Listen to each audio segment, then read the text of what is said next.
กินได้ได้เจ็บหัวหรือเป็นไข้ฮะกำหนดเพิ่นให้กินจังเม็ด นิดนึง เม็ดเดียว กินเม็ดเดียว หันปวดแห้งๆกับซอง ปวดแห้งบ่เจ้าเด้ คนเฒ่าก็กินได้บ่ กินได้เบิดยกเว้นเล็กน้อยเนาะ จังหวะพารา เอาให้แหน่ส่งเม็ดให้พ่อเฒ่า ให้พ่อถามว่า เสิร์ฟเลย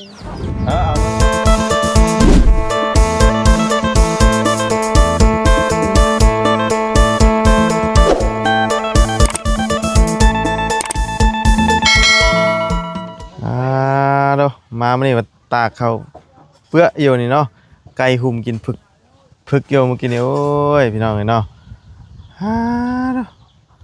ตากข้าวเนาะตากเทื่อเล็กเทื่อน้อยพี่น้องเอ้ยเอาเนาะลมเย็นจ่อยมาแล้วมื้อนี้พี่น้องเอ้ยเนาะเอามานี่คือเก่ามื้อนี้เป็นจังไดเนาะเมื่อวานนี่ก็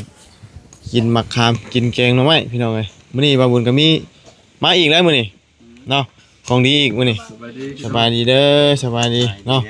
มื้อนี้เป็น กินมะม่วงไป บักม่วงพี่น้องเอ้ยเนาะ แกเองก็เจียวนะ แกเองบ่ แกเองย่างไง โอ้แกให้ก็บ่ได้บ่เฮ้ย บอกว่าเจ้าที่ใส่น้องคนไหน เป็นจังไดก็ จะหน่อยก็เจ้าชื่อว่าผมมีปัญญากินได้ พ่อ ไหม เฒ่าไปซื้ออด อ้นหยัง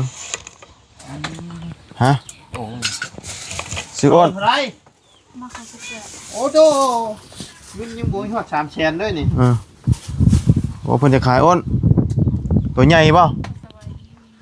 ฮะ ตัวใหญ่เติมแล้วจังหวัด3 แสน บ่คือขายแพงแต่ฮะโอ้มาเฮ็ดหยังกรุ๊ปมาได้ใช้กรุ๊ปนี่นะ ทางยาก บ่ คนทางยาก คนหายากเนาะ บ่ขึ้นเนื้อ อืมเป็นหยังคือว่าให้แกเองแก้วนะ เอาแกเองนะ เฮ้ยน้ำยังนี่ จังหน่อยเพิ่นสิว่าผมจำดีก็ใส่น้องเพิ่น โอ้ขากะลีนี่มีมีดบ่มีมีดบ่ฮะเอาใช่อีกว่านี่ก็ได้ ใช่เด้นี่นะบ้านนี่เขาก็ใช้เอาผ้าอะไรชื่อได้บ้านนี่ก็ บ่สิกินมะม่วงนะอย่าให้อย่าเครียดกันเด้อพี่น้องเด้อเย็นได้สาชื่อมันอันกินนี่แหละเพิ่นกับอันนี้เบิ่งหาเพิ่นมีข้าวต้มข้าวคั่วมื้อนี้พี่น้องเนาะ ต้องขอบคุณ นี่เพราะว่าเมื่อวานเราว่ามากินเด้อเราว่ามื้ออื่นห่อเราว่าเมื่อวานนี่นั่น ชิมเลยครับพี่น้องเด้อมา กินสม ตัวนี้นี่ เพิ่นจะกินสม บ่ค่อยมักปานใดบาบุญน่ะเนาะกินได้อยู่น้ำงีมนี่แต่ว่าให้กินดีๆนี่กินบ่ได้มันบ่ค่อยมักกับประเภทจ้ำน้ำตาลนี่ได้บ่ความหวานได้บ่ โอ้ เดี๋ยวบ่ ลงไปแล้ว อันนี้ออกก่อนเนาะ ในกระโตแล้ว ฮะ ใส่กันยันแล้ว บ่ใช่บ่ สิใส่ก็ใส่ หืม บ่ยาแล้ว เพียวๆนะ เนาะ นี่เอา อ่ะ ลงนี่ ยันว่าอยากจ้ำน้ำตาล มันเอาออกแล้วนะอันต้ม ข้าวคั่วนี่บ่ ต้มข้าวกล้วย ใส่กรุ๊ปได้บ่ ได้ บ่คลำติ ลำนะแล้วใส่หัวอยู่กิน เอาอย่าไปใส่หัวเด้อันนี้แก้วแถมอันนี้ มีสองอย่าง อั ไอ้ น หมักตัวนั้นก็กินด้วยมันจะแซ่บเลย อันนี้แก้วเอื้อยเราเฮ็ดให้เนาะ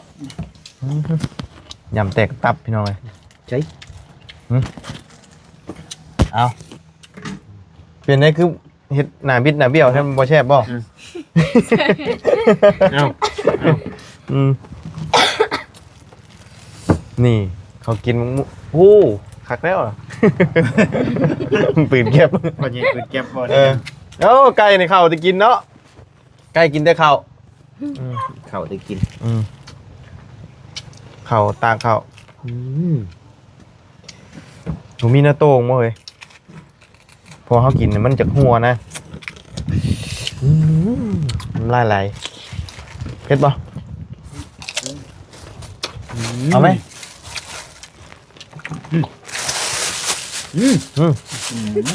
ตรงกัน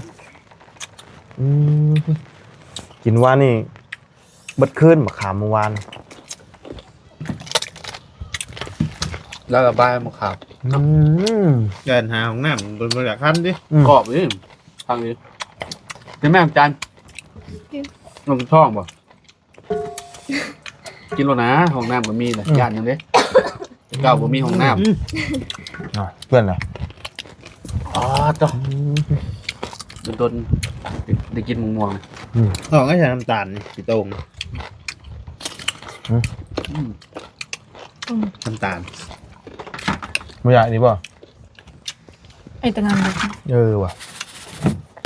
ยังใส่กันเอา มันคือผัดเลย เอ้ยบ้าเลย เอาผ้ามาเนี่ย เห็นดีป่ะพี่น้อยไม่อย่างเดิมมันกินม่วง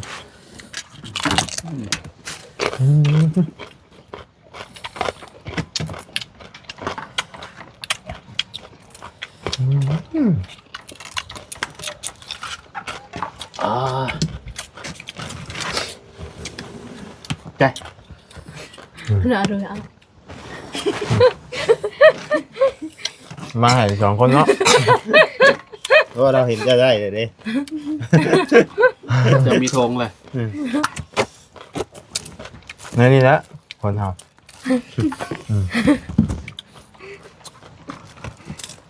ไม่ได้ว่าได้แบบเนาะ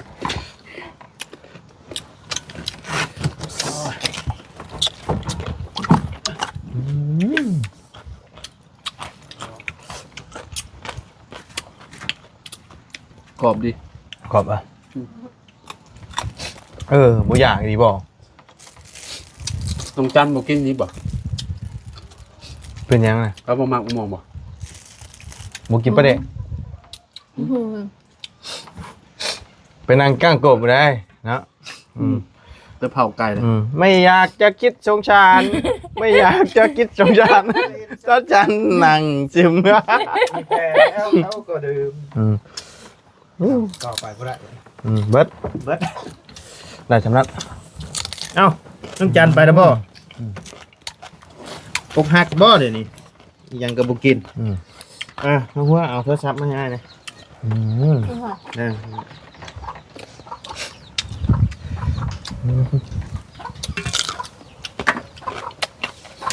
เราอิ่มเขาเลยข้าวบุกินแล้ว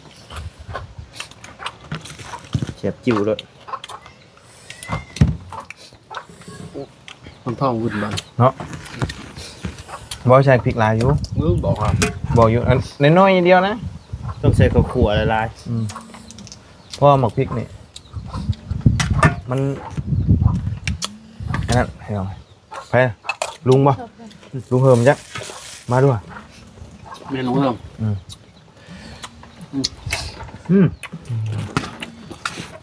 สบายดีลุงเฮิมกินมะม่วงเด้อลุงอยู่นี่นะนี่ เพื่อนยังหัว เจียวเขาเป็นเชี่ยตัว โอ้เมื่อคืนนี่รถชื่อเลขอาเจียงบอกว่าพันเห็นปืนเป็นแปรใส่งู มันต้อง มันต้องกระบูเนาะกระบอเนาะ ไปถามมันยุ่งเช้านี่โอ้ย แปรบ่ถึกแล้วอะ แปรบ่ถึกไงเอ้ยเราอะ โอ้ยว่ะ ยาแล้วเอาไหมวะ ว้า เมื่อไหร่ลงมา โอ้ยบัดพุ่นน่ะบัดเดือนพุ่นน่ะ เอาประเดี๋ยวได้ว่าที่สองที่นี่ก็ลงมาแล้ว อ๋อก็บัดเดือนน่ะน่ะ กระทึกเหรอ ชาติเห็นไหม กี่มื้อ ลงลืมๆเนาะ เอาเดี๋ยวโทรหาใหม่เนาะ โอ้ย สบายดีคักอยู่ใใช่เบิ้งฮะโอ้ยบัตรสียาคือบัตรแซ่เยอะ ได้ป่ะ ไอ้หมกม่วงเบิ้งบัตรสีเห็ด งอเหรอ เอาหน่วยเงี้ยนี่ อันนี้ พาไหม ติดแขวเป็นอะไรคือได้ยินยังว่ายังโอนเงินยังกิน เพราะว่าโอนเงินให้น้องและน้องบอกเพียงเฟซเขา ได้โอน บู๊ ฮะ น้องไม่เคยได้เงิน ก็แม่นมาบอก ผมนึงป่ะ คอมเมนต์ทั้งสองก็เพิ่ม แต่น้องก็งง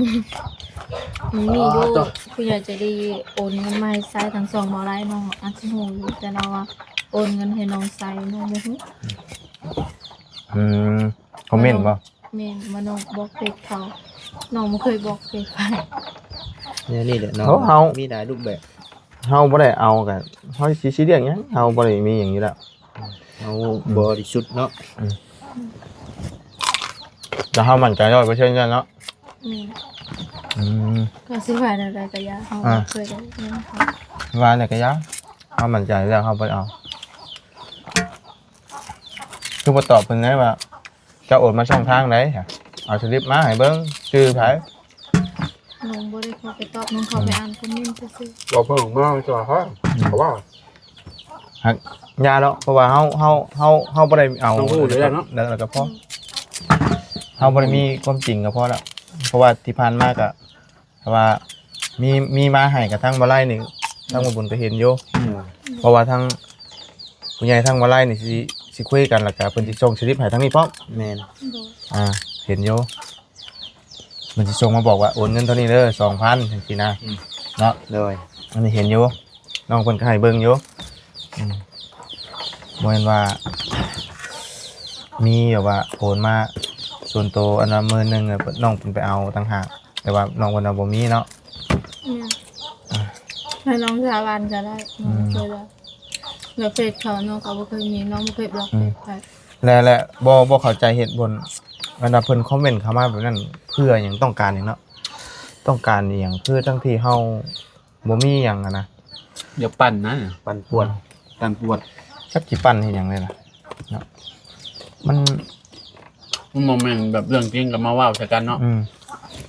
มันเว้าให้เฮาแบบว่าเสียหาย เสียหายเหรอ จักสิเว้าขึ้นมาเพื่อหยังเว้าขึ้นมาแต่ตัวเองมีความสุขจังซี่บ่อันไก่ข้าวกินไก่กินข้าวอืม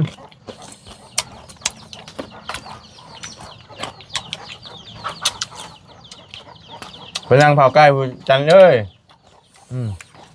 นั่งเผาไก่เพิ่น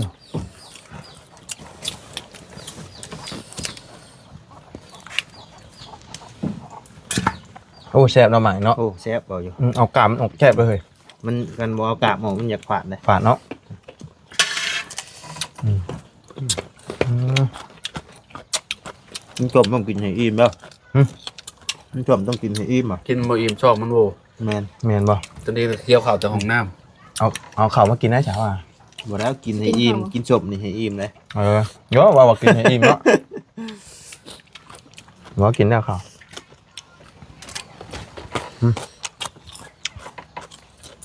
เนาะ เอาแล้วพอแล้วอิ่มได้เหรอ ปล่อยเฮ็ดให้กินนี่มั้ยก่อนบ่ใช่เจ้าดอก ชิมข้าวต้มแล้วก่อนเด้อบ่ค่อยมักปานใดฮะสิชิมมึงท่านได้กินอยู่เนาะไผห่อนี่ สาวจันทร์ตั้งโกก เพราะจังขี้ไล่คือคนห่อ บ่แม่แล้ว เออ ำนึกว่าแม่เฮาวะ น้องก็เป็นที่กัน เออ พอ มันก็แปลกๆเลยเนาะเอาใบนี่ห่อเนาะนะ มันก็ง่ายง่าย นี่ นะแต่ว่ามันสามารถแบบว่าเอาเข้าไปไม่ได้นะเนาะมันคือบ่หัว มาก่อนเด้ มาก่อนบ่ บ่ บ่ได้มาเข้าก่อนบ่ บ่นะเขาสารนี่แล้วเขาก็เอามาคั่วหม้ออันนั้นแล้วก็ เพราะอันนี้มันคือบ่แตกว่าไม่ ใบมันนี่ต้องโดนไผก่อนบ่ หนึ่งเพิ่นหนึ่งเนาะ หนึ่งบ่ บ่เพิ่นหนึ่ง เอา เขา มา ตัดมาแล้วก็เอามาห่อเลย อืม มันออกต้องมาใส่เกลือน้ำขนาดให้มันออกเค็มๆนั่นน่ะ ไก่ทั้งหลายเนาะชิมเบิ่งอันหนึงกินบ่ได้บ่ได้บ่เพราะว่าบ่ค่อยมักปานใดข้าวต้ม ข้าวต้มใส่กล้วยค่อยมักอยู่ค่อย แล้วข้าวละล่าเลยจำกินข้าวเหนียวละล่าเลย ต้องเจียวไปอย่างนี้ แล้วทางมันนอกนี่ก็เฮ็ดข้าวต้มเขาใส่แต่มะกรูดในมะกรูดเขาใส่แต่มะเขือ แต่ทั้งนี้เพิ่นเอาแต่ใบได้ห่อไม่ใช่ใบหยังใบหญ้า ใบแคมบ่ ใบเค็มแต่ห่อเป็นโยนี่น่ะนี่ทับอีทเพิ่นสิเฮ็ดนั่นนี่ ก็ดีกว่า อืม ผมเพื่อนทั้งหมด อันนี้ บอกแล้วมันเขาอ๋อ ฮะ เอาเข้าก็ได้แต่มาเอาเขากินนั่นเขามันสิติดมันเนี้ย เหรอ นี่ อ๋อ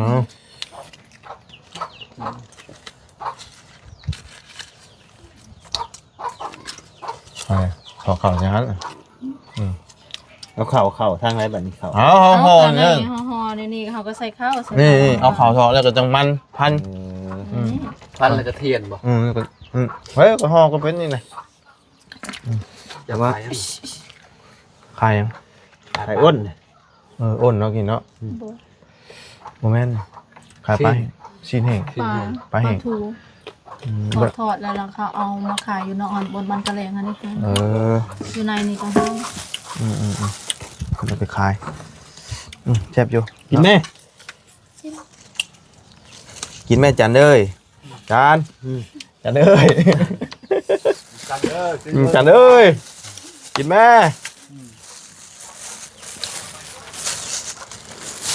ไปประมาณแบบกินอิ่มๆคือเบาไล่ว่าวเด้อ บอกขอเสียบท้อง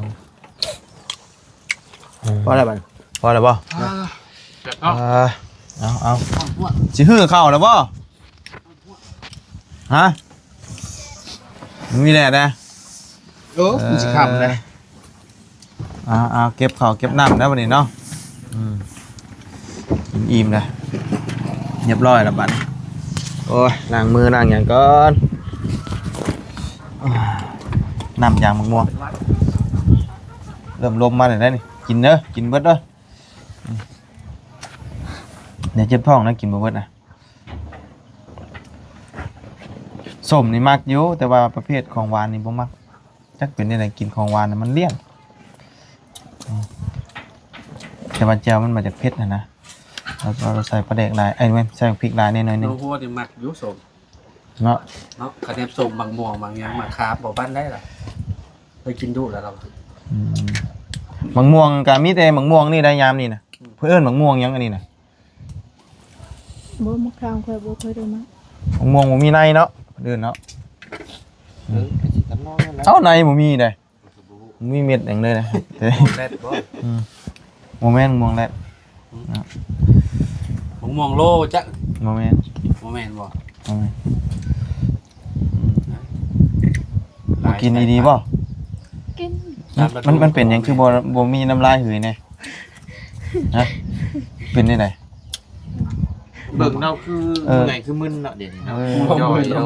บ่ ดีเลยกินข้าวกินน้ำอยู่บ่ ฮะ เล่นบ่ได้รับบ่ได้นอนบ่ บ่ว่าธรรมดาแล้วไผสิหลับสินอนเนาะ นอนแต่สุขภาพบ่ดี นอนสุขภาพบ่ดีห่านเห็นบ่เขาบอกอยู่เรือมาได้เด่นห่านไอแล้ว ใกล้แล้วเนาะ ไม่ชินรับแล้ว กินบ่ยา โอ้เรามียาต่างประเทศแน่ มียาต่างประเทศ เอามาให้แน่ กินบ่ ย่ายัง กินแล้วนะดีแล้วทุกอย่างเราบอกเมื่อคืนนี่ เอามาดู บ่บุญง่วงนอนคอกให้เรากินตาชื่นขวากเนาะ ไปเอามาบ่แรกข่อยสิเอาเก็บไว้ถุงอยู่ได้ได้เจ็บไข้เอามาเอามาแบ่งให้น้องเพิ่นไว้กินก็ได้อย่ามาเจ็บไข้ได้ป่วยเด้ กินอยู่บ่เนาะ ดีวัดก็ดี เอาดีวัดดีอย่างเนี้ยดีแก้ปวดนะ ดีบ่วัด แบบพอปวดตามตนตามโตเมื่อยล้านี่เฮากินต้องไปกับตื่นขึ้นมาเนี่ยมันเบาจนเบาโตได้ บ่คิดว่าดีวัดนำ โดย แต่ว่าละเอื้อยแล้วว่ามันก็แก้ไขน้ำอยู่ แล้วก็เอามาให้ มา เป็น ลองเบิ่ง น้องคนกินเด้เวลาเจ็บปวดอหยังเจ็บเอวเจ็บหยัง บ่ได้ เนาะ ให้เบิดได้ ก็ให้จักเม็ด2เม็ดแล้ว แบ่งกัน มาเอาอันนั้นได้มันใส่มีถุงบ่ถุงยางถุงนั่นน่ะหรือว่ากล่องอะไรยังก็ได้เอากล่องยาเปล่านะมีบ่กล่องยาเปล่าอันนี้กระลอกนะเนาะพอได้กินเวลาอันเนาะบ่สบายแล้วมาตามน้ำอีกวันนี้ฮะ เราตั้งมาอย่างอาบน้ำอยู่นี่เนาะ น้ำบาดาลก็บ่อยากอาบ มันลื่นแล้วเขาไปอาบชูมันสะดวกสบายกว่า ก นะ ระโดดรถติ ปกติแล้วเฮาอาบพุ่นมันก็สิเป็นหยังมันสะดวกสบาย แต่ว่าอันนี้เฮามีไว้ ตามสะดวกนะ ตามสะดวกสบาย ระบบเวลาใส่ในยามจะเป็นก็ แม่น โอเค แต่ว่าเฮามีไว้แล้วมันบ่เสียหาย แม่น แต่ เอา อันขึ้นอยู่กับว่าเฮาอยากอาบเฮาอาบนี่มันก็ประหยัดอยู่นี่ แม่น ประหยัดค่าไฟค่าน้ำค่าไฟก็สบายเบิ่งอ่ะปอตุมาจากต่างประเทศพุ่นได้พี่น้องเลย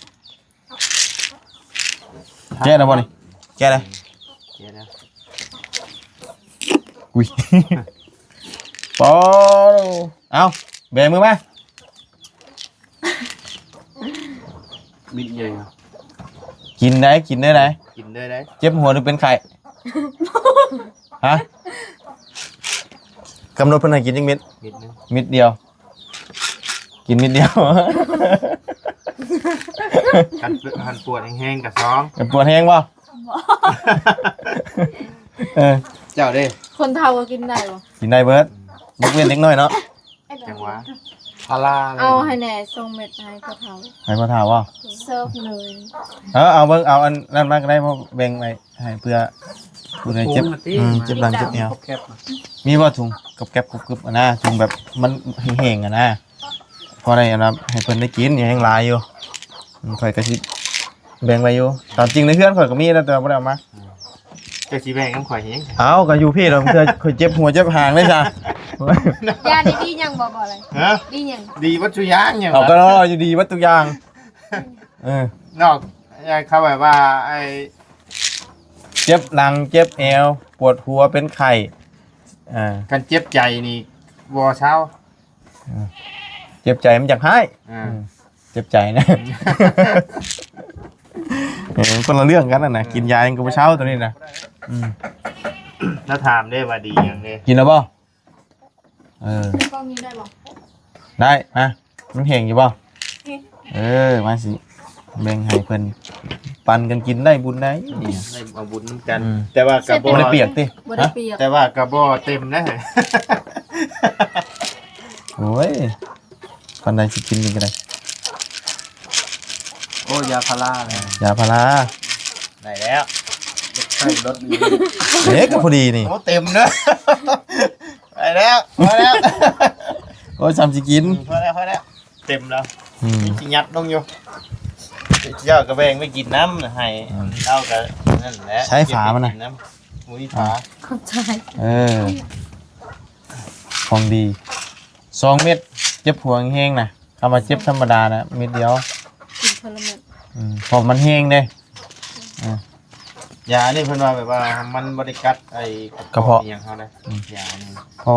ว่ามันสิแห้งก็อยู่พี่บ้านเฮานี่นักแห้งๆนี่3 เม็ด4 เม็ดพุ่นแล้ว อ่า กินนักอันนี้หากแต่ว่าเขากินนะมีได้2 เม็ดคั่นน่ะเพราะว่าเม็ดเดียวเอาบ่อยู่มันได้เจ็บแห้งอันนี้ มันเกินโตแล้ว มั วะ นเกินนี่มันดื้อคนอื่นดื้อยาถ้าว่าเคยกินมิดเดียวนั่นน่ะ เป็นไอก็เศร้าบ่ เนอะจักทดลองเบิ่งข่อยก็ยังบ่ได้พิสูจน์อยู่แต่ว่าข่อยน่ะปวดหัวปวดหยังนี่ปวดกระโตนี่กินน่ะโอเคอยู่ ส่วนหลายมันแก้ปวด มันบ่แม่นแก้ไอมันจะแก้ปวด เจ็บหัวแต่ว่าหลักๆก็แก้เจ็บหัวน่ะแก้ปวดแล้วแก้ปวดแผลปวดหยังอะไรปวดนั่นได้อยู่แต่ว่าสิแก้ไอนี่มันคนละโตกันตัวนี้เนาะทั้งเบิ่งแต่ว่าน้องจันเพิ่นเศร้าไอก็แสดงว่าแก้ไอได้ เรียบร้อยเนาะอิ่มบ่ล่ะบ่ โดน พี่น้องเอ้ย เจล เจียวยังหลายอยู่ไว้กินอีกเนาะบ่บูดหรอกเนาะอันนี้ก็ไว้กินอีกก็ได้นี่ ได้แล้ว ตอนแรกมันจะหน่อยก็หมด โดยนี่เพิ่นยังทันได้กินแน่นึงอายไปจ้ะเนาะอยากน้ำลายเหยยืดๆนี่ยังกินเด้ โอ้คนเจ็บท้องเลยบัด เนาะป้าซะเนาะมีแต่ล่ำลาเลยได้บัดนี้กินอิ่มกินเต็มในบัดนี้เนาะกินมะม่วงมื้อนี้ว่านกินมะขามเข้าห้องน้ำบ่ดี10 เทื่อเมื่อคืนนี้ จนสิตาย มะขามสาวจันทร์พี่น้องเอ้ยสาวจันทร์กั้งโกบปีนต้นมะขามเมื่อวานนี่ ไปแล้วบ่ไรสบายดีเด้อพี่น้องเอ้ยเนาะ